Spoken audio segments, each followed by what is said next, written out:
Dimanche 16 août de l'an 2020, chers amis internautes, bonjour et bon réveil dominical avec l'invité. Ce jour, je reçois pour vous Aziz Adjakpe, qu'on ne présente plus sur la toile. Il a plusieurs casquettes. Il est président de l'association Bénin Diaspactive, une association composée de Béninois de la diaspora qui, à travers une synergie d'action, contribue au mieux-être des populations du Bénin. Il est chargé de mobilisation de ressources de la ville de Porto-Novo. Il est le directeur général du groupe événementiel et touristique Tambour d'Afrique. Il est président du mouvement des jeunes pour l'égalité des chances et promoteur du festival international Bénin Toché. Bonjour à vous, Aziz. Bonjour. Avec vous, il sera question de porter un regard sur la gouvernance du président Patrice Talon, l'animation de la vie politique nationale, la candidature de Patrice Talon qui fait objet de beaucoup de commentaires depuis quelques jours, le développement de la ville de Porto-Novo, la valorisation de la culture béninoise et en fin d'émission, nous parlerons de la contribution de la diaspora au développement du Bénin. Alors, d'entrée de jeu, dites-nous, depuis avril 2016, le Bénin est dirigé par Patrice Athanase Guillaume Talon. Dites-nous, quel regard portez-vous sur la gouvernance qui est la sienne? Un regard vraiment de joie parce que depuis avril 2016, le Bénin a changé. Moi, j'aime pas mes papiers, j'aime ma ville qui est Porto-Novo. Porto-Novo n'est plus celle que j'ai connue. Porto-Novo en train de changer. Porto-Novo en pleine mutation. Et quand je quitte Porto-Novo pour Cotonou, je vois que Cotonou aussi en pleine mutation. Quand on quitte Cotonou, on monte vers Parakou en pleine mutation aussi. Donc c'est tout le Bénin qui est en mutation. Alors c'est un regard vraiment de joie et de gaieté. Un regard de joie et de gaieté. Mais qu'est-ce que vous pensez de ceux qui estiment que la gouvernance elle est autocratique, la gouvernance elle est épris quand même de méthodes qui ne sont pas totalement orthodoxes? Vous savez, chacun son opinion. Quel qu'en soit, même dans votre propre famille, il y a des gens, quel qu'en soit ce que vous allez dire, que ce soit bien ou mal, ils diront toujours que c'est pas bon. Voilà. Ceux qui disent, ils ont leur raison.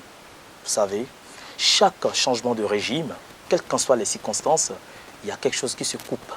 Il y a déjà des gens qui ont leur habitude, qui avaient au moins 2, 3, 4 salaires. S'ils n'ont plus ces 2, 4 salaires, eux déjà, ils sont fâchés. Ceux qui ont l'habitude de jouir de ce que le monsieur gagne, 3, 4 salaires aussi, se fâchent. Les petites copines dehors se fâchent.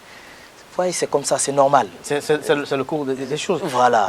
Mais dites-nous, depuis avril 2016, Patrice Talon s'est engagé sur plusieurs chantiers, notamment la lutte contre la corruption et l'impunité, l'assainissement de l'administration publique. Déjà, quand on prend ces deux aspects, est-ce que vous êtes satisfait de ce qui a été fait? En tout cas, en matière de corruption, je suis très satisfait. Parce que il suffit seulement de prendre votre véhicule aujourd'hui, vous roulez, vous n'avez pas de contrôle comme avant, n'importe comment, qu'il faut payer 1000 francs, 5000 aux policiers. Même un policier, tu lui donnes 500 ou 1000 francs, il ne veut même pas le prendre. Il te dit en même temps que non, impossible. Si tu te donnes une amende, tu vas au trésor public le payer. Voilà, ça on voit déjà dans nos quartiers déjà, on le voit. Et en matière de... quand on regarde un peu, il y a quelques jours, on a fait une déclaration pour le bac. Ça s'est fait en ligne, ce qui n'a été jamais fait auparavant. On peut consulter tout. Donc vous voyez comment tout est en train d'être changé. Moi, en tout cas, je le tire chapeau. Parce qu'il y a beaucoup de choses, moi je suis de la diaspora, que j'ai pour habitude de voir en France. Mais aujourd'hui, je le vois au Bénin. Est-ce que vous voyez? Donc franchement, pour moi, c'est bon. C'est bon, donc on peut dire que le Bénin est sur la voie de développement. Ah oui, le Bénin est sur la voie de développement, ça, il n'y a rien à dire. Les gens peuvent dire ce qu'ils veulent derrière, mais il faut qu'ils se disent aussi de la vérité. Vous savez, on peut être contre la personne de Patrice, mais on ne peut pas être contre la gestion. Est-ce que vous voyez? Quand on prend... pendant longtemps, les gens criaient de Modeste Oboula qu'il faisait des ailes, il était ci, il était ça. Quand Modeste est quitté là, on a vu aujourd'hui Cotonou. On voit maintenant. Donc maintenant, ces personnes qui ont pour habitude de critiquer Modeste Oboula, ils se disent encore que non, il fallait qu'il soit là, il faut qu'il revienne. Vous voyez, c'est comme ça, c'est l'être humain qui est ainsi. Voilà. C'est l'être humain qui est ici. Alors, au cours de cette émission, j'ai dit qu'on allait parler du développement de la ville de Porto-Novo. Dans l'entrée de jeu, vous avez dit que Porto-Novo se développe, Porto-Novo est en pleine mutation, tout comme beaucoup de grandes villes du pays. Dites-nous, qu'est-ce qui a véritablement changé à Porto-Novo? Vous qui êtes à cheval entre Cotonou et Paris, par exemple. Dès l'entrée de Porto-Novo, dès l'entrée, vous rentrez à Porto-Novo, vous voyez déjà le changement. C'est que quand tu prends ta gauche, tu vois le goudron qui est là, c'est pas l'épaisseur du goudron. Quand je vois l'épaisseur du goudron, c'est minimum pour au moins 40 ans l'utilisation. C'est qu'il est comme ça, il est énorme. Ouais. Donc, dès l'entrée de Porto-Novo, tu le vois déjà. Et depuis l'arrivée du nouveau maire aussi, Charlemagne Yankoti, c'est que ils ont... Franchement, je ne sais même pas comment qualifier. Le mots vous manque pour vous exprimer, pour exprimer. Franchement, c'est que quand je rentre, quand je rentre dans Porto-Novo, je me disais, oh, je vais encore dans le village. Mais là, maintenant, je rentre dans Porto-Novo, je me dis, ah ouais, là, on sent le changement. Et c'est ça que nous voulons, nous de la diaspora en tout cas. Parce qu'on voit quelque chose qu'on ne voit pas d'habitude. Vous voyez quelque chose que vous ne voyez pas d'habitude. Mais est-ce que Porto-Novo, selon vous, avec ce qui est fait aujourd'hui, puisque on a eu des élections communales par le passé, selon les lois qui ont été votées, c'est les partis politiques Bloc républicain et Union progressiste qui devaient quand même participer avec FCBE, mais on a vu que les électeurs ont porté massivement le choix pour le PRD qui n'a pas pu obtenir les 10%. Est-ce que vous pensez que cela était une entorse à la volonté des populations?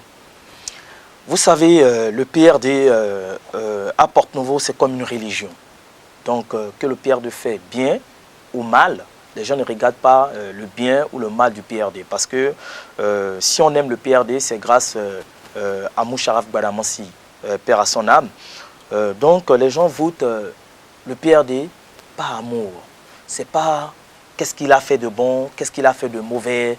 Non, ils ne regardent pas ça. Ils votent seulement. Moi, toute ma famille, c'est PRD. Même quand tu les dis... le PRD a fait ci, le PRD a fait ça, il n'y a pas de développement, il n'y a rien. Ils disent qu'eux ne votent pas le PRD. Ils sont en train de voter pour Moucharaf Gbadamassi. Parce que quand tu ne votes pas le PRD à Porto-Novo, c'est comme si tu as trahi l'âme de Moucharaf Gbadamassi. Donc, ce n'est pas pour développer ou pas. C'est comme une religion. Et si ces personnes ont encore voté le PRD, c'est tout simplement, c'est pas le bilan. C'est un réflexe. Voilà, ce n'est pas le bilan. Eux, ils s'en foutent du bilan. Ils ne veulent pas regarder le bilan.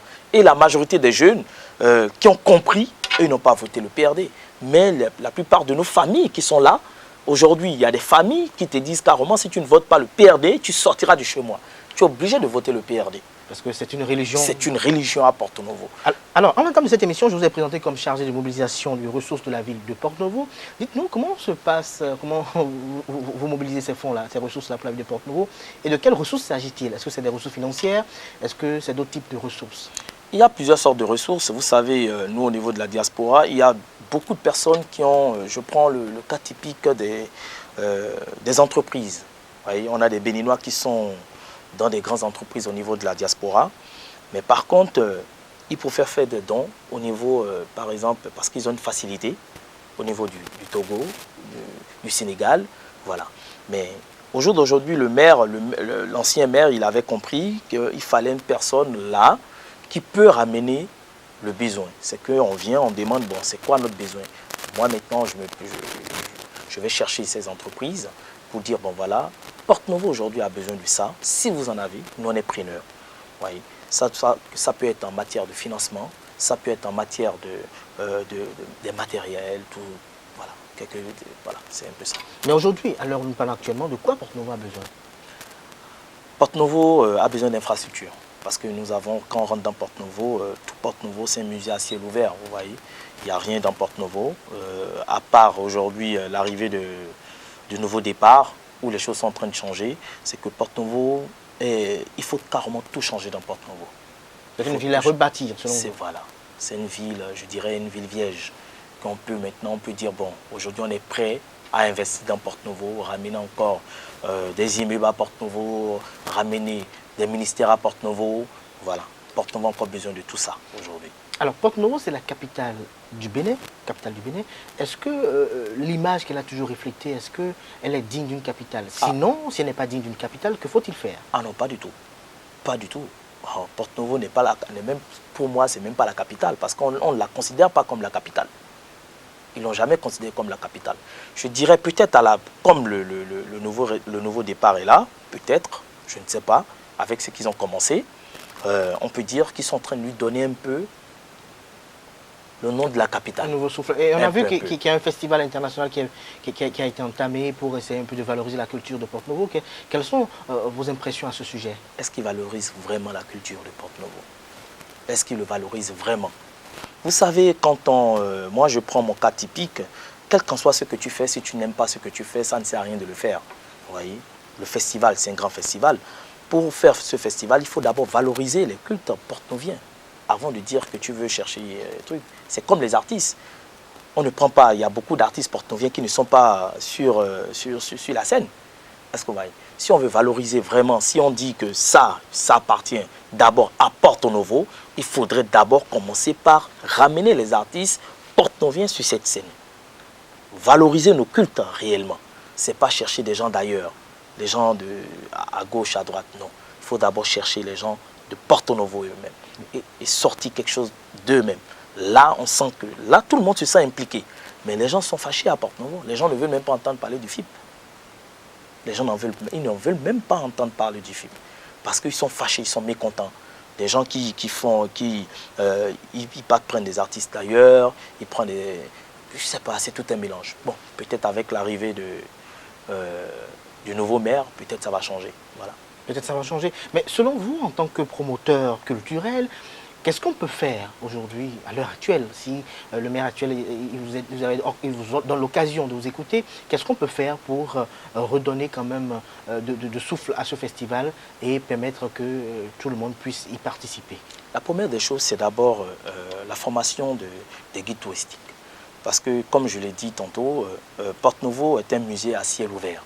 Quand je prends le premier arrondissement de Porto-Novo, il n'y a que des maisons afro-brésiliennes, des maisons depuis le temps colonial. Donc, ces maisons ont une histoire. Chaque carrefour de Porto-Novo a une histoire. Chaque coin de Porto-Novo a une histoire. Il faudrait d'abord qu'on sache, qu'on forme des gens sur ça, d'abord. Pour que quand quelqu'un rentre dans Porto-Novo, tu as la capacité de lui conter l'histoire de Porto-Novo elle-même. Mais tant qu'on ne fait pas cela, c'est comme si on voilait les choses, vous voyez. C'est d'abord connaître l'histoire de Porto-Novo, connaître l'histoire de nos cultes. Qu'est-ce qu'il faut pour Porto-Novo aujourd'hui? C'est ça d'abord, avant de parler du festival. Avant d'en faire le festival. Oui. Alors, vous êtes promoteur d'un festival, Benetoche. Benetoche, c'est quoi déjà? Est-ce que vous pouvez nous rappeler cela à nos amis internautes qui nous suivent et qui, pour la première fois, peut-être découvrent ce festival selon vous? Benetoche, je dirais, c'est le seul festival international béninois à l'extérieur. C'est un festival que j'ai pour habitude de ramener les artistes du Bénin pour l'Europe, pour les faire d'abord connaître, faire valoriser ma culture. Parce que moi, je suis très fier d'être béninois. Partout où je passe, j'aime dire que je suis béninois. Et pourtant, je suis détenteur de 3 passeports. Mais le passeport que je valorise le plus, c'est le Bénin. Je n'arrive plus à faire 2 mois à Paris. Si je fais 1 mois, il faut forcément que je revienne au Bénin. Oui. Donc, ce festival, c'est d'abord pour valoriser. J'ai fait sortir Gungun à Paris. Pour la première, je suis le premier qui a fait sortir Gungun à Paris. Pour montrer, voilà. Parce qu'on diabolise surtout le vaudou. Quand on parle que tu es béninois, automatiquement, tu es un sorcier. Est-ce que vous voyez? Automatiquement, tu es un sorcier. Mais avec ce festival, les gens, ils ont un autre regard du vaudou des Béninois. Parce qu'ils sont venus, ils ont mangé. Parce que quand on fait ce festival, il y a d'abord les mets béninois. On fait la promotion des mets béninois. On fait la promotion du Made in Bénin. On fait la promotion de nos artistes. On fait la promotion du Bénin en général. Comment ramener les touristes? Où aller? Qu'est-ce qu'il faut faire arriver au Bénin? Vous pouvez vous amuser au Bénin. Vous pouvez faire ça au Bénin. Donc les gens sont prêts à venir. Depuis que j'ai fait ce festival, j'ai même le groupe Carrefour qui sont devenus même partenaires aujourd'hui. Qui sont partenaires. Même au mois de janvier, le groupe Carrefour sera au Bénin. Ouais. Donc, c'est à travers ce festival. On essaye de ramener, de vendre le Bénin autrement qu'on le vend d'habitude. Voilà. Alors vous êtes à quelle édition aujourd'hui et quelles sont les difficultés que vous rencontrez dans l'organisation de ce festival? Est-ce que les Béninois sont si ouverts, sont si participatifs? Est-ce que les institutions contribuent véritablement comme elles doivent le faire pour que cela soit véritablement une réussite à l'image de l'honneur et de l'image du pays? Bon, les Béninois de la diaspora, franchement parlant, je tiens d'abord par ce canal à les remercier. Ils nous accompagnent réellement. Mais le gouvernement ne suit pas. Parce que nous sommes à la 4e édition, je n'ai jamais eu un franc du gouvernement. Un franc, je dis bien un franc, ou un centime même. Voilà, du gouvernement, je l'ai toujours fait à fonds propres. Ce que moi je dirais, c'est pour le Bénin. Parce que quand un artiste vient à Paris, la première des choses, on le fait passer à la radio. Africa numéro 1, on regarde France Africa 24, on cherche des labels, on cherche encore Bibi Black, toutes ces personnes-là pour aller les voir, pour montrer qu'on est un artiste. C'est que voilà ce qu'on a au Bénin. Le Bénin n'est pas forcément un village comme d'autres le pensent, ou bien un coin où il n'y a que le vaudou, la sorcellerie, voilà, qu'on s'entretue entre nous, voilà. Hein? Donc ces personnes, quand ils viennent, par exemple, je prends le cas typique de Vano, il est venu, il était à Bibi Black, il était partout, et on dit, mais il y a telle musique au Bénin, ah, franchement, j'aime. Vous voyez, c'est de ça. C'est assez intéressant. Voilà. Alors, dites-nous, que pensez-vous de la culture béninoise aujourd'hui? Est-ce que la culture béninoise a quand même, est-ce qu'elle est au top aujourd'hui? Est-ce qu'elle est mieux valorisée que par le passé? La culture béninoise n'est pas du tout valorisée. On n'a même pas besoin de pétrole. Vous savez, en temps normal, le vaudou vient d'où? Elle vient du Bénin. En temps normal, sur chaque film, je viens de dire, chaque film américain où on prononce le nom vaudou, on doit avoir des retombées. Si elle était réellement valorisée. Où sont les retombées? On parle du vaudou. Tout récemment, j'ai fait un petit cri de gueule là, où il y a un film qu'ils ont tourné à Porto Novo, où on vend, on appelle là-bas dégué. Voilà, c'est où on vend les moutons, tout ça. Quand je regarde le film, du début jusqu'à la fin, ça a été tourné au Bénin. Mais malheureusement, quand je suis le film, on me parle du Tchad, on me parle du Cameroun. Mais ça, c'est un Béninois et pourtant qui a ramené ces personnes pour tourner ce film. C'est comme s'il n'aimait pas son pays. Quel qu'en soit ce que le promoteur du film peut dire, il faut lui dire à un certain moment donné, moi je veux que le nom Bénin sorte. Ce n'est pas dans les écrits, les petits écrits. Combien de personnes lisent ces écrits-là? Personne. Moi, quand j'ai suivi Black Panther, où le gars, quand il disait que non, ça vient du Dahomey, j'étais content. Est-ce que vous voyez? J'étais tellement content, ou quand je vois mes gars au boulot, je dis, vous voyez, le Dahomey, c'est chez moi, maintenant c'est le Bénin, tout ça. On est fiers, on est content. Mais quand un Béninois, c'est comme si, je ne sais pas, nous Béninois, je ne comprends pas, vous savez. Il y a un problème. Mais généralement, les acteurs culturels se plaignent de manque de soutien et autres. Est-ce que vous, par exemple, de votre position, est-ce que vous les soutenez, ces acteurs du monde culturel? Bon, moi-même, j'ai besoin de soutien. Est-ce que vous voyez? Moi-même, j'ai besoin de soutien. Je ne peux pas soutenir. Oui, mais les soutiens sont de divers ordres. Est-ce qu'il arrive que vous portez assistance quand même à ces artistes-là, qui peut-être qu'ils sont en difficulté pour pouvoir effectuer tel voyage? Je ne vois pas l'artiste qui me dira, qui vient me voir, et je ne l'ai pas soutenu. En tout cas, s'ils ont besoin de la promotion au niveau de Paris, les artistes peuvent témoigner. Il n'y a pas. Même ceux qui ne viennent même pas sur mon festival, qui m'appellent tout simplement que président, j'ai besoin d'aller faire un concert, j'ai déjà trouvé ça, est-ce que je peux avoir tel document, comment vous pouvez m'accompagner? Je n'hésite pas à les accompagner. Tant qu'ils respectent le visa accordé. Voilà. Tout le reste, à nous aller. Alors, nous allons revenir à la contribution de la diaspora au développement du Bénin. Dites-nous aujourd'hui, Aziz Adjakpe, vous êtes président de l'association Bénin Diaspora Active, une association de Béninois qui, à travers une synergie d'action, contribue au mieux-être des populations. Qu'est-ce que vous faisiez aujourd'hui à l'heure actuelle pour que les Béninois se sentent mieux? Parce que, comme le disent souvent les uns et les autres, l'État central à lui seul ne peut pas tout faire. Est-ce que vous échangez de façon récurrente avec vos amis de la diaspora? Est-ce qu'ils sont si ouverts? Est-ce qu'ils sont si engagés pour contribuer pour le mieux-être de leurs frères et sœurs qui sont au pays? Vous savez, les gens de la diaspora sont tellement prêts, mais le problème que nous rencontrons le plus souvent, c'est la douane. Vous savez, vous pouvez avoir des dons. Moi, je prends mon cas typique. Il n'y a pas longtemps, on m'a donné, un tas de cadeaux. c'est qu'on m'a donné carrément l'hôpital. On m'a donné l'hôpital. Quand je dis l'hôpital, c'est que machine y compris, tout à l'intérieur, parce qu'ils étaient en train de déménager. Quand je me suis rapproché des personnes qu'il faut se rapprocher, je les ai dit, bon voilà, moi, ils m'ont dit non, il faut que tu payes la douane. Ou soit il faut chercher l'accord cadre. Mais cet accord, comment le trouver? Ce n'est pas facile.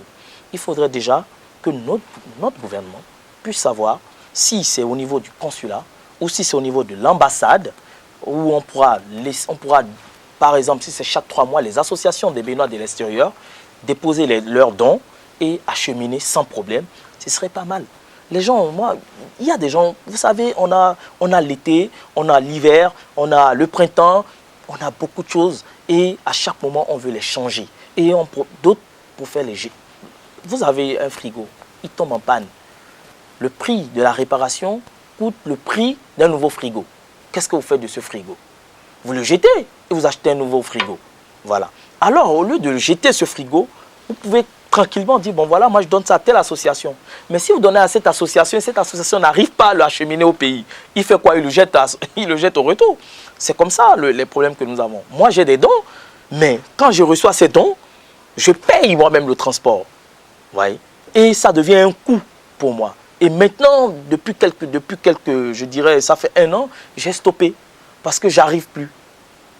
J'arrive plus. Vous êtes stoppé. Est-ce qu'au cours des procédés, est-ce que vous arrivez à échanger avec les autorités locales, notamment le ministre des Affaires étrangères, peut-être avec les ambassadeurs sur place? Est-ce que vous arrivez à échanger avec eux? J'arrive à échanger.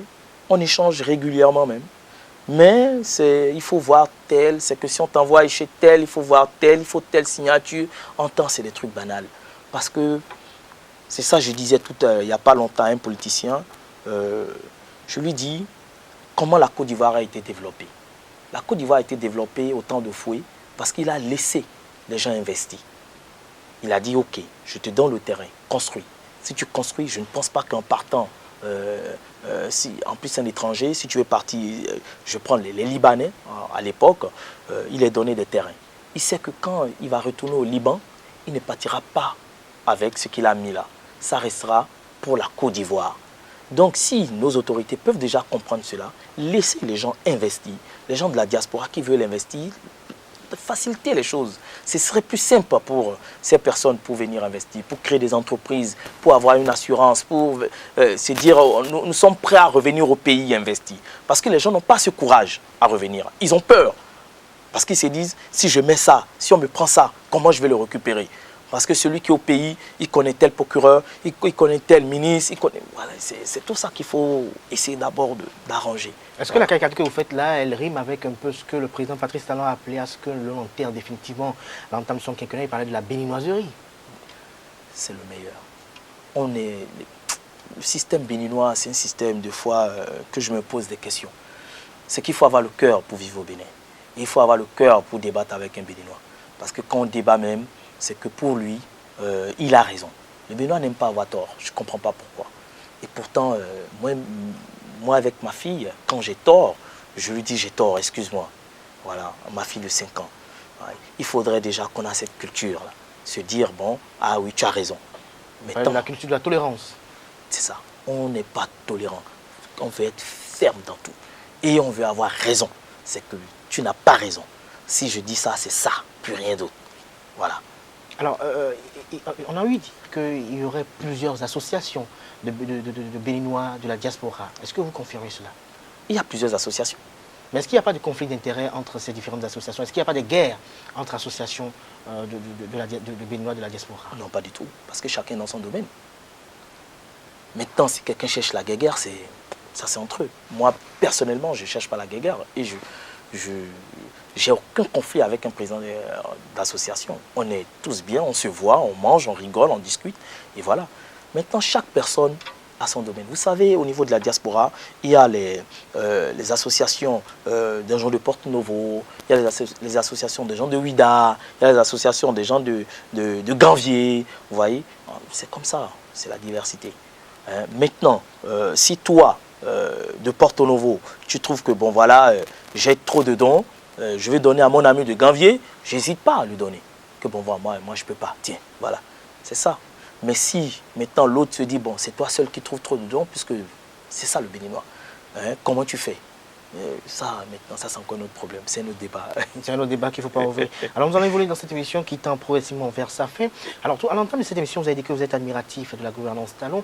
Dites-nous, Aziz Adjakpé, avec le Bénin d'aujourd'hui, vous avez dit que vous appréciez les infrastructures qui sont réalisées, le Bénin qui change. Est-ce qu'il y a assez de l'eau, est-ce qu'il y a assez d'électricité? Et vous, en tant que Bénin de la diaspora, avec ce qui se passe aujourd'hui, qu'est-ce que vous pouvez faire pour quand même apporter du souffle quand même à ce qui est fait aujourd'hui? Vous savez, quand on est membre de la diaspora, la première des choses, c'est qu'il faut se dire que bon, je ne suis pas chez moi là-bas, que chez moi c'est le Bénin. Quand tu sais déjà que chez toi c'est le Bénin, tu penses directement à venir investir au Bénin, à construire au Bénin, à faire au moins ramener tes enfants chaque vacances au Bénin. Mais si on ne pense pas à ça, c'est fini. Beaucoup de gens de la diaspora se disent, il y a d'autres quand ils partent, ils se disent, bon allez, j'ai tellement galéré en Afrique que je ne veux même plus revenir en Afrique. Et pourtant, le blanc, il te voit toujours comme un Africain. Tu peux être français sur papier, mais tu es toujours africain. Mais donc, si nos compatriotes déjà pensent à ça, ils viendront. On a besoin de développement. Et pour développer, il faut que ces personnes pensent à venir investir, à créer des entreprises aussi. Donc, quand ils créent des entreprises, je pense qu'ils diminuent le chômage. C'est bon. Et c'est bon. Alors, dernier sujet qui nous réunit ce matin, ce dimanche matin. Aziz Adjakpé, nous sommes à la veille de l'élection présidentielle. Vous êtes béninois. Vous entendez les commentaires de part et d'autre. Patrice Talon, dont vous êtes admiratif de la gouvernance, avait promis faire un mandat unique. Aujourd'hui, pour certains, ce mandat unique n'est plus d'actualité, étant donné que la 7e législature a rejeté le projet de révision constitutionnelle. Les jeunes appellent à sa candidature, d'autres exigent même cette candidature, d'autres estiment qu'il devait respecter la promesse du mandat unique. Vous, Aziz Adjakpé, qu'est-ce que vous en pensez? Vous savez, la gouvernance de Talon, j'adore. Les gens peuvent dire ce qu'ils veulent, ça n'engage. Ça, c'est personnel. Personnel, je l'adore. J'adore sa gouvernance. Pourquoi moi j'adore sa gouvernance? Encore une fois, j'aime pas mes papiers. J'aime rester dans mon petit coin, la Porto Novo. La façon que je vois Porto Novo aujourd'hui, je suis content. Et très content même. Est-ce que vous voyez? Donc, si je dois même battre, sortir de l'argent pour que le président Patrice Talon puisse revenir, je vais le faire. Au moins qu'il vienne finir ce qu'il a commencé. C'est très important. Pour nous Porte-Noviens en tout cas. Pour nous Porte-Noviens, on a besoin encore de lui au moins pendant ces 5 ans. Maintenant, s'il voit que bon, lui ne veut pas venir, et il y a quelqu'un qui peut continuer ce qu'il a commencé, pourquoi pas? Mais il ne faut pas quelqu'un qui va revenir, qui va encore nous ramener encore de 10 ans en arrière. Parce que nous avons besoin de ce développement-là. C'est très important. Moi, en tout cas, à Porte-Novo, moi, j'ai besoin encore de lui pour 5 ans encore, si possible. Vous avez besoin de lui encore pour 5 ans. Donc, en clair, le mandat unique n'est plus d'actualité selon vous? Moi, je ne veux même pas qu'il fasse 1 an. Là. Pourquoi? Il n'a qu'à continuer pendant encore. Mandat unique, là, ils ont rejeté ça. Bon. En tout cas, moi, je le soutiens. En tout cas, vous le soutenez. Moi, je le soutiens. Vous le soutenez pour mon village. Pour votre village, pour Porte-Novo. Donc, c'est à cause de Porte-Novo que vous soutenez. Moi, c'est à cause de Porte-Novo. Moi, je ne m'épapille pas, comme je le dis. Je ne suis pas quelqu'un... vous savez, le plus souvent, les gens sont opposés à quelque chose. Quand tu es opposé à quelque chose, il faut être formel dans ton opposition. Il ne faut pas être opposé parce que l'autre est opposant. Parce que l'autre s'oppose. L'autre qui s'oppose, il s'oppose à cause de quelque chose. Moi, je ne m'oppose pas à la gouvernance. En tout cas, en matière d'infrastructure et en matière de ma ville, je ne m'oppose en rien au président Patrice. Donc, moi, en tout cas, il a mon soutien. S'il faut que je bats campagne pour lui, à mes fonds propres, je vais le faire pour qu'il revienne en 2021. En tout cas, j'ai encore besoin de lui encore. Vous avez encore besoin de lui. Merci à vous, Aziz Adjakpé. Nous sommes presque à la fin de cette émission. Vous allez regarder droit dans la caméra et dire un mot à vos amis de la diaspora qui peut-être vous suivent en direct en ce moment, à tous vos partisans et sympathisants qui vous suivent en ce moment. Aziz Adjakpé, un mot à leur égard. Je dirais tout simplement, je vous remercie de m'accompagner parce que ça fait... On sort d'un long chemin. Oui, ça fait longtemps qu'on est ensemble et je ne vous déçois pas. Continuez tout simplement à me soutenir et à me donner conseil. Parce que je suis quelqu'un, j'aime qu'on me donne conseil. Quand je fais quelque chose qui dérape, j'aime qu'on me rappelle que là, tu dérapes. Donc, c'est tout simplement ce que je vais vous dire. Je vous remercie et continuez à nous suivre.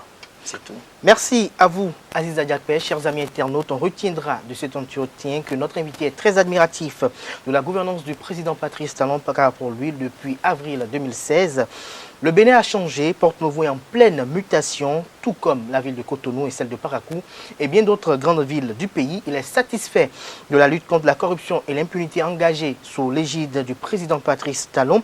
Il salue la mise en place de la plateforme e-Résultat qui a permis à nos élèves et apprenants, à nos différents candidats aux examens nationaux, de pouvoir consulter les résultats de leurs examens.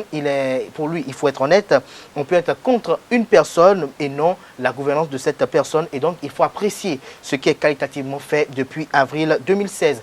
Il tient à faire observer que la qualité des infrastructures routières est véritablement agréable, surtout avec l'épaisseur du goudron qui est fait, surtout dans la ville de Porto-Novo. Pour lui, Porto-Novo est encore à rebâtir et il faut lui donner son vrai sens de ville capitale. Il a eu à faire des propositions pour la valorisation de Porto-Novo et en faire une ville touristique. Le festival Bénin Touché, dont il est le promoteur, est un festival made in Bénin et c'est un festival qui promeut la culture béninoise, l'art culinaire béninois et également les artistes béninois. Il remercie les Béninois de la diaspora qui ont toujours eu à le soutenir dans ces différentes entreprises. Il a évoqué que lors de l'association des Béninois de la diaspora qui veulent contribuer au développement du Bénin, qu'il y a des problèmes au niveau de la douane pour acheminer des dons vers le Bénin. Il souhaite que l'on laisse les Béninois investir au Bénin et il partage totalement l'adage du président Patrice Talon qui est celui de vouloir enterrer définitivement la béninoiserie et de permettre aux Béninois de rentrer chez eux et d'être à l'aise chez eux. Il est prêt à se battre et même à investir personnellement pour la réélection du président Patrice Talon, car Aziz Adjakpé lui-même, il a dit sur ce plateau, vous l'avez écouté, il est prêt à se battre et il a encore besoin de Patrice Talon pour les 5 prochaines années. J'espère que j'ai été fidèle à vos propos. Très fidèle. Merci à vous, Aziz Adjakpé. Je rappelle que vous êtes président de l'association Bénin Diaspactive, une association de Béninois de la diaspora qui, à travers une synergie d'action, contribue au mieux-être des populations au Bénin. Vous êtes chargé de mobilisation de ressources de la ville de Porto-Novo. Vous êtes le directeur général du groupe événementiel et touristique Tambour d'Afrique. Vous êtes président du mouvement des jeunes pour l'égalité des chances, promoteur du festival international Bénin Touché. Merci d'avoir accepté notre invitation. Chers amis internautes, c'était l'invité. À dimanche prochain pour notre numéro. Portez-vous bien et à lundi pour Free Matin.